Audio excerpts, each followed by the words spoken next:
کے باوجود مارشل لاؤں کا سامنا اور مقابلہ نہیں کر پاتی، اور جب جس کا دل چاہتا ہے، جس کو چاہتا ہے اچک کے لے جاتا ہے اور کوئی اس کے پیچھے جانے والا نہیں ہوتا۔ قائد اعظم نے اکٹھے رہنے کے جو اصول وضع کیے تھے وہ ہم نے پاکستان بنتے ہی فراموش کر دیے۔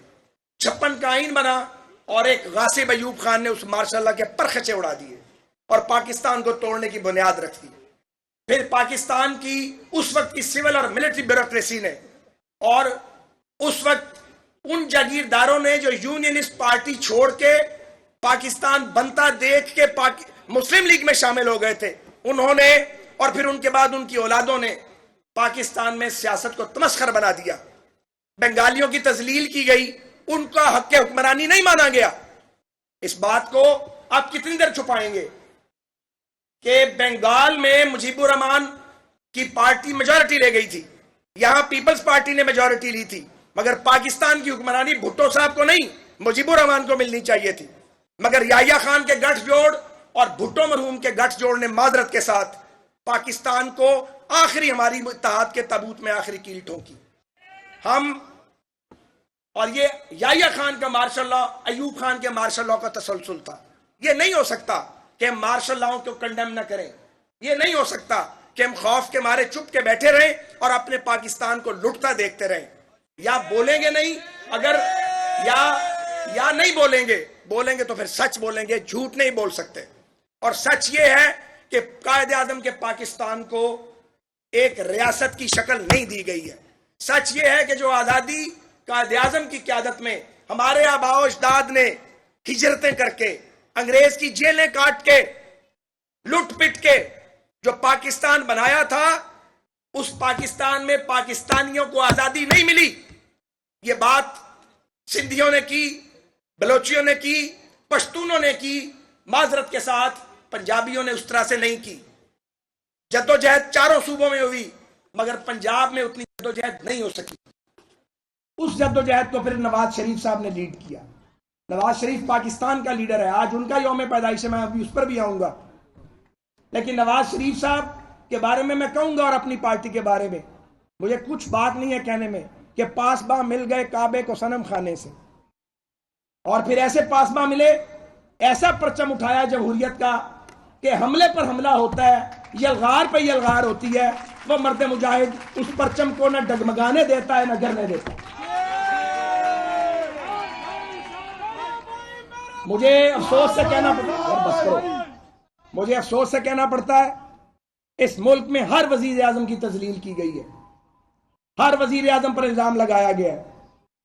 یہاں شہید ملت بھی نہیں بچے، یہاں مادر ملت کو بھی سیکیورٹی رسک قرار دیا گیا۔ تو کیا بننا تھا پھر پاکستان کا؟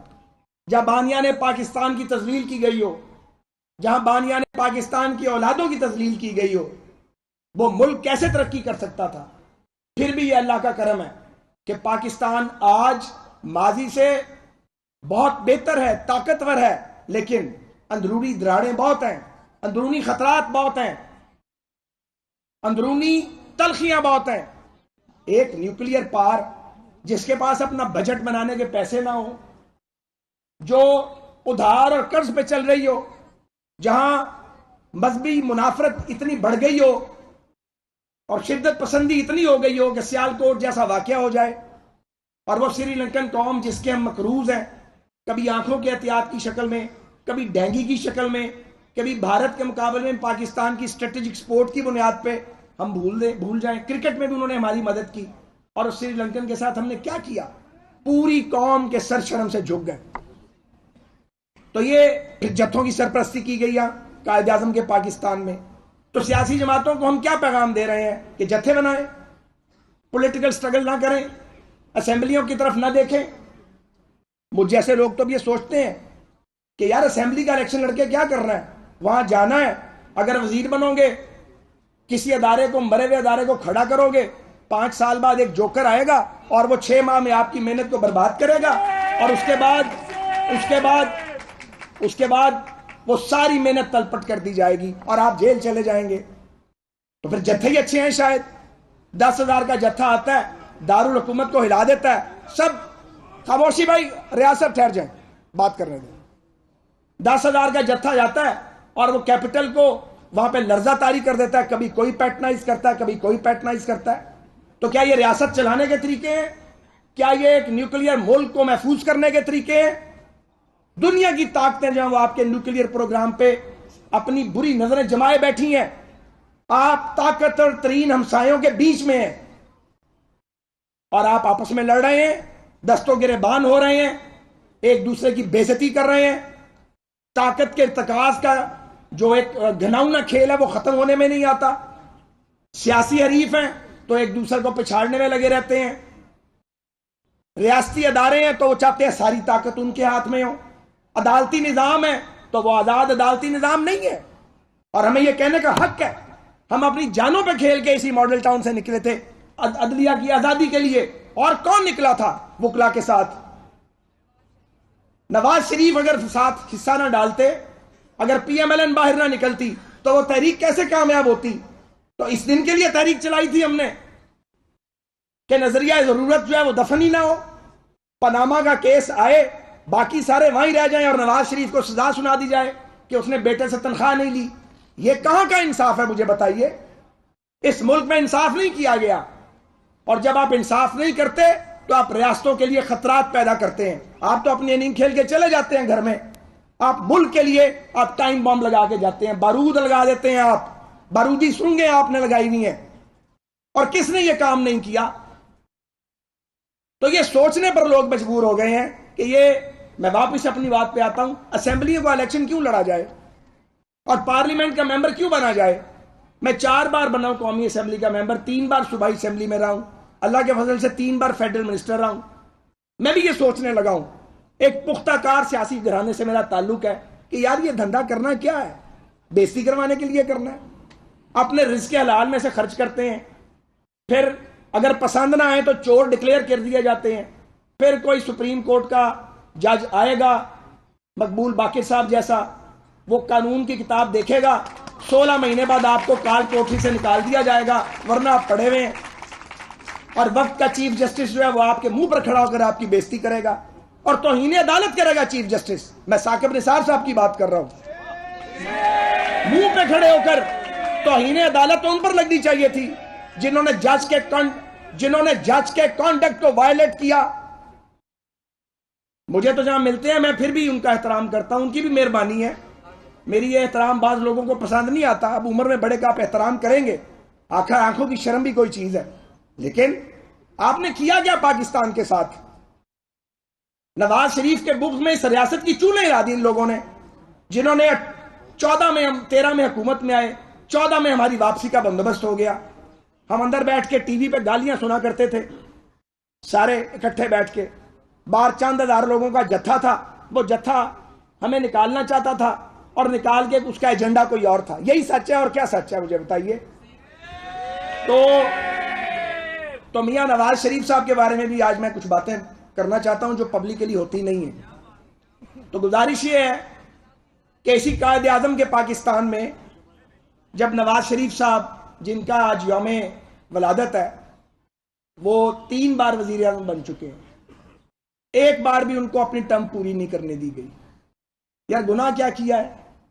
پہلا گناہ یہ تھا کہ جب نیوکلیئر ایکسپلوژن کا ٹائم آیا تو نواز شریف ڈٹ گیا. میاں صاحب کے بعد دوستوں نے جو آج حکومت میں بیٹھے ہیں کہا کہ یہ کام نہ کرنا. نواز شریف صاحب نہیں مانے. اور نواز شریف صاحب چونکہ چیف ایگزیکٹو تھے ملک کے، فیصلہ تو نہیں کرنا تھا. یہ نہیں کہ ایٹم بم انہوں نے بنایا ہے، وہ تو ایک طویل جد و جہد ہے، اس کا کریڈٹ تو سب کو شیئر کیا جانا چاہیے اور ہوتا ہے. لیکن وہ فیصلہ تو وزیر اعظم نے کرنا تھا جو 2/3 اکثریت سے وزیر اعظم تھا. آپ دیکھیں 2/3 اکثریت سے منتخب وزیر اعظم نیوکلیئر ایکسپلوژن کا فیصلہ کرتے ہیں اور اس کے بعد کس طرح ان کو اقتدار سے رخصت کیا جاتا ہے. کیونکہ اس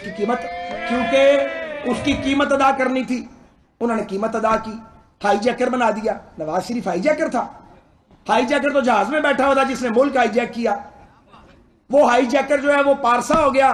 نواز شریف کو باہر نکال دیا، شہباز شریف کو نکال دیا، پہلے جیلوں میں، اس کے بعد ہم ساروں کی باری آ گئی. ہم جوان تھے اس وقت، سب جیلیں کاٹ رہے ہیں، مارے کھا رہے ہیں. اس جہاں پہ مجلس تحفظ پاکستان ہو رہی ہے اور محترمہ کلثوم آپا اس کو لیڈ کر رہی ہیں، گھروں کی عورتوں کو باہر نکلنا پڑا. تب بھی ہم یہی بول شٹ سنتے تھے، غدار ہیں، انڈین ایجنٹ ہیں، ایمان کمزور ہے. ہم کس طرح کے انڈین ایجنٹ ہیں اور ایمان کمزور ہے؟ ووٹ ہر بار لوگ ہمیں دیتے ہیں، جتنا مرضی پروپیگنڈا کر لیا جائے. وہ وقت گزرا جناب، پھر پاکستان آگے بڑھا. یہ موٹر وے ایک مثال دوں گا، جسے 99 میں مکمل ہونا تھا، آج تک مکمل نہیں ہو سکی. اب 4 گنا 10 گنا قیمت پہ بنے گی، قومی خزانے پہ بوجھ نہیں پڑا. اس طرح کی ہزاروں مثالیں ہیں، لیکن نہیں.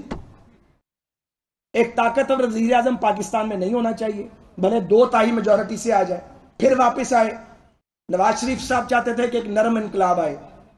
پتہ نہیں آج کل بھی نرم انقلاب کے بارے میں وہ کیا سوچتے ہیں.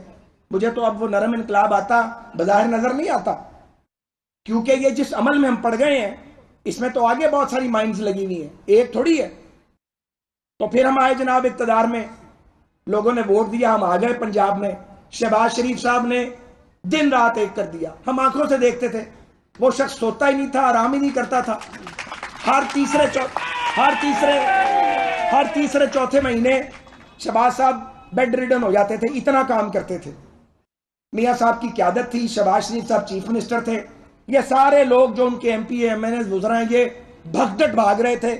انہوں نے پنجاب کا ناک نقشہ بدل ڈالا.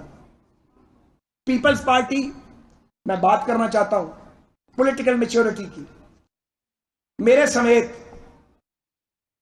میں گواہی دینا چاہتا ہوں، میرے سمیت بہت سے لوگ نواز شریف صاحب کو، زرداری صاحب کے آخری دنوں میں جب ابھی 1.5 سال 2 سال باقی تھے، تو کہتے تھے جی لانگ مارچ کریں، ملک کا حال خراب ہو گیا ہے. تو نواز شریف صاحب ڈٹے ہوئے تھے کہ لانگ مارچ نہیں کرنا. تو ہم نے کہا جی کیوں نہیں کرنا، استعفے دے اسمبلیوں سے. انہوں نے کہا نہیں دینے. تو ہم نے کہا یہ تو 2 نقصان ہوں گے میاں صاحب. ایک تو عمران خان کی سیاسی برتھ ہو جائے گی، کیونکہ جذباتی قوم ہے، لوگ چاہتے ہیں کہ آپ پیپلز پارٹی کی حکومت کو چلتا کریں، آپ ٹائم پورا کروا رہے ہیں. تو میاں صاحب نے کہا کہ جس کی مرضی برتھ ہو، 5 سال پورے ہی ہوں گے، جو ووٹ لے کے آئے گا ووٹ آؤٹ ہوگا، ووٹ کے ذریعے جائے گا، جتھے کے ذریعے، لانگ مارچ کے ذریعے، استعفے کے ذریعے وہ نہیں جائے گا. یہ پہلی بات ہے، میں گواہی دیتا ہوں. میں ان لوگوں میں شامل تھا جو لڑائی چاہتے تھے، اور ایک میاں صاحب لڑائی نہیں چاہتے تھے، ایک پرویز رشید صاحب نہیں چاہتے تھے، اور ایک آدھ اور تھا، باقی ہم سب لڑنے والے تھے. مگر ہم غلط ثابت ہوئے، میاں محمد نواز شریف درست ثابت ہوئے. 2013 کا الیکشن، اس سے پیچھے بھی ایک واقعہ بتانا چاہتا ہوں. ہم لندن میں تھے، ڈیوک سٹریٹ میں مسلم لیگ کا دفتر تھا. میاں صاحب جلا وطن تھے. اور پیچھے جا رہا ہوں، میں نام نہیں لوں گا، پاکستان کا ایک بڑا سیاسی گھرانہ ہے، وہ جماعتیں بدلتے رہتے ہیں، ہر بار اگلی جماعت. وہ آ گئے وہاں پہ، اور انہوں نے میاں صاحب کو رابطہ کیا کہ جی ہمیں لے لیں اپنی پارٹی میں. اس خاندان کے 3-4 لوگ پالیٹکس کرتے ہیں، کوئی سینٹ میں، کوئی قومی اسمبلی میں، کوئی کہیں کوئی کہیں. تو میاں نواز شریف صاحب نے کہا کہ نہیں، جو لوگ روز سیاسی وفاداریاں بدلتے ہیں ان کو نہیں لینا. کسی نے آگے بتایا کہ محترمہ بے نظیر بھٹو صاحبہ سے وہ مل رہے ہیں اور پیپلز پارٹی میں شرکت ہونے لگی. تو ہمارے جو وہاں ساتھی بیٹھے تھے، ساری سینئر لارڈ تھی پارٹی کی، انہوں نے میاں صاحب کے سامنے پیپلز پارٹی کی اور محترمہ کی برائیاں شروع کر دی. تو 15-20 منٹ وہ کہ جی یہ کر دیا وہ کر دیا. آخر میاں صاحب کی بس ہو گئی سن سن کے. میاں صاحب نے کہا ذرا میری بھی بات سنو، خاموشی اختیار کریں. سب چپ ہو گئے. انہوں نے کہا کہ یہ برائیاں آئندہ مت کریں میرے سامنے. میں نہیں چاہتا کہ یہ فیملی پیپلز پارٹی میں جائے اور پیپلز پارٹی کے لیے بوجھ بن جائے. ان کی سیاست بھی داغدار نہیں ہونی چاہیے. اپنی سیاست بھی بچانی ہے، ان کی سیاست بھی بچانی ہے. اب یہ پولیٹیکل میچورٹی کا سفر ہے کہ کبھی ہماری قبائلی دشمنی تھی ایک دوسرے کے ساتھ، اور سیاسی بلوغت کا سفر، جب سیاسی عمل چلا اور چلتا گیا تو بات وہاں آ گئی جہاں ہمارا میثاق جمہوریت ہو گیا. اور وہ میثاق جمہوریت، میں نے پرسوں بھی خواجہ رفیق صاحب کی برسی پہ کہا تھا، میں ایک سیاسی کارکن ہوں، 4 دہائیوں سے اوپر ہو گئے ہیں کام کرتے ہوئے. وہ آئین پاکستان کے بعد، قرارداد مقاصد کے بعد پاکستان کا اہم ترین پولیٹیکل ڈاکومنٹ ہے، جس کو ایکسٹینڈ کیا جانا چاہیے تھا باقی سیاسی جماعتوں تک. اور آج بھی اس کی ضرورت ہے تاکہ ہم ایک سیاسی معاہدے پر آئیں جس پہ تمام پولیٹیکل سٹیک ہولڈرز جو ہیں ان کی کنسنٹ موجود ہو. تو میں کہنا یہ چاہ رہا ہوں، تمام ترکباتوں کے باوجود قائد اعظم کے پاکستان میں اصلاح احوال کے لیے مسلم لیگ نون نے بہت کوشش کی ہے، غلطیاں بھی کی ہیں، ابتدا میں بہت غلطیاں بھی کی ہیں، لیکن سیکھا ہے، اور جب کوئی غلطی کیا تو اس کو دہرایا نہیں ہے، اس کو ریپیٹ نہیں کیا، اپنی اصلاح کی ہے۔ مثال کے طور پہ عمران خان صاحب کی کے پی کے میں حکومت کیسے بن سکتی تھی اگر نواز شریف صاحب اور فضل الرحمان صاحب فیصلہ کر لیتے؟ وفاق میں ہماری حکومت بن رہی تھی اور صوبے میں ہماری دونوں پارٹیوں کی نشستیں عمران خان صاحب سے زیادہ تھیں اور عمران خان صاحب کی سمپل میجورٹی نہیں تھی۔ میں گواہ ہوں پریوی ہوں مجلس کا، جس میں میاں صاحب کو ایک کال آئی ایک لیڈر کی اور انہوں نے کہا آئیں مل کے جماعت بناتے، اپنا حکومت بناتے ہیں۔ نواز شریف صاحب نے کہا میں 10-15 منٹ بعد بتاتا ہوں۔ تو میاں صاحب نے اپنے ساتھیوں سے بات کی اور کہا نہیں، عمران خان کا جمہوری حق ہے کیونکہ ان کی نشستیں کے پی کی اسمبلی میں زیادہ ہیں مسلم لیگ نون سے، انہیں موقع ملے گا۔ اب آپ احسان فراموش ہیں تو اس کا کچھ ہو نہیں سکتا، احسان نہ مانیں، آپ احسان نہ مانیں، آپ ریالٹی کو تو تسلیم کریں۔ وہ آپ کو بنیاد ملی سیاست کرنے کی، آپ کو وہاں حکومت نہ کرنے دی جاتی تو آپ یہاں تک آ سکتے تھے۔ اسی طرح بلوچستان میں ثناء اللہ زہری صاحب نے جو بھی کیا انہوں نے لوگ جوڑ لیے، وہ مسلم لیگ تو خیر تھی نہیں لیکن بہرحال ممبران موجود تھے۔ اس وقت بھی میاں نواز شریف صاحب نے کہا کہ بلوچستان کو قوم پرست حکومت کی ضرورت ہے، تاکہ جو لوگ ملک سے باہر بیٹھے ہیں یا جو پہاڑوں پہ چڑھے ہوئے ہیں ان سے بات چیت کی جائے۔ اس کے لیے ضروری ہے کہ بلوچ وزیر اعلیٰ ہو اور قوم پرست پولیٹیکل پارٹی کا ہو۔ تو میاں صاحب نے اپنی حکومت نہیں بنائی، ڈاکٹر مالک صاحب کی حکومت بنائی اور پھر اس کو 2.5 سال چلایا کامیابی کے ساتھ، اور ڈاکٹر مالک صاحب نے بھی بڑا اچھا کام کیا اور معاملات بہتری کی طرف گئے۔ تو کہنا یہ چاہ رہا ہوں اور یہاں سم اپ کرنا چاہتا ہوں کہ اگر ہم نے اپنے ملک کو متحد رکھنا ہے تو پھر یہ مارا ماری، پکڑا پکڑائی اور ایک دوسرے کا منہ کالا کرنا اور مطلب کہ لوگوں کو ڈی جی نیب لگا دینا بغیر کسی ایڈورٹیزمنٹ کے کہ پھر رگڑا لگائے گا، یار یہ دھندا چھوڑ دو، اس کا کوئی فائدہ نہیں ہے، اس میں سے کچھ نہیں نکلنے والا۔ مہربانی کریں ملک کو چلنے دیں، سیاست کو چلنے دیں۔ سیاست دانوں نے خیال کرنا ہے، ہم ہر وقت ایک ہی طرف ٹارگٹ کرتے ہیں، انہوں نے یہ کر دیا، اور جو ہم کرتے ہیں اس طرف نظر کیوں نہیں کرتے؟ ہم اپنی جماعتوں کو منظم کریں، ہم جمہوری اقدار کو فروغ دیں، ہم ایک دوسرے کو برداشت کریں۔ ملک کا وزیر اعظم پارلیمنٹ میں آتا ہے وہ اپوزیشن کی طرف دیکھتا ہی نہیں ہے، سلام لینے کا روادار نہیں ہے۔ کل ایک وفاقی وزیر سے میری ملاقات ہوئی، طے تھی الیکشن کمیشن کے معاملے پہ، تو میں نے ان سے یہ کہا کہ یہ جو الیکشن کمیشن کے ممبران لگنے ہیں یہ کوٹا سسٹم کے تحت نہیں لگنے چاہیے۔ انہوں نے اتفاق کیا، تو میں نے کہا میرٹ پہ لائیں ناموں کو، وہ لوگ لے کے آئیں جو نہ آپ کی مانے، نہ ہماری مانے، نہ کسی اور کی مانے، قانون کے مطابق چلیں، اصول کے مطابق چلیں۔ تو ایسے لوگ پاکستان میں موجود ہیں، لیکن اس کے لیے ضروری ہے کہ وقت کا حکمران اگر سیاست دان ہے تو وہ سیاسی جماعتوں سے، سیاسی قوتوں سے ایک ورکنگ ریلیشن تو رکھے۔ اگر اس کا ورکنگ ریلیشن ہی نہیں ہوگا تو ریاست کو خطرات لاحق ہوں گے، ہمیں خطرات لاحق نہیں ہوں گے۔ ہمیں تو ان کی بیوقوفیوں کا اور ناکامیوں اور نااہلیوں کا ڈیویڈنڈ ملنا ہے، اور کسی کو مل ہی نہیں سکتا۔ اس لیے نہیں مل سکتا کہ نیچرل اوپوننٹ ہم ہی ہیں۔ کے پی میں مولانا فضل الرحمان کو ملا ہے، پنجاب میں وہ پی ایم ایل این کو ملے گا۔ آپ کل الیکشن کرا لیں۔ آپ نے ضمنی الیکشن دیکھے؟ ضمنی دیکھے؟ ایک منٹ بچوں، ایک منٹ۔ ضمنی انتخابات میں مسلم لیگ نون کو ایک الیکشن کے سوائے کامیابی ہوئی مسلسل۔ کینٹونمنٹ بورڈ کے انتخابات ہوئے، 100% گیا پی ایم ایل این کا ووٹ۔ تو یہ ٹرینڈ ہے، یہ ٹرینڈ ہے۔ آپ ووٹ آؤٹ ہو جائیں گے۔ میں ایز اے پولیٹیکل ورکر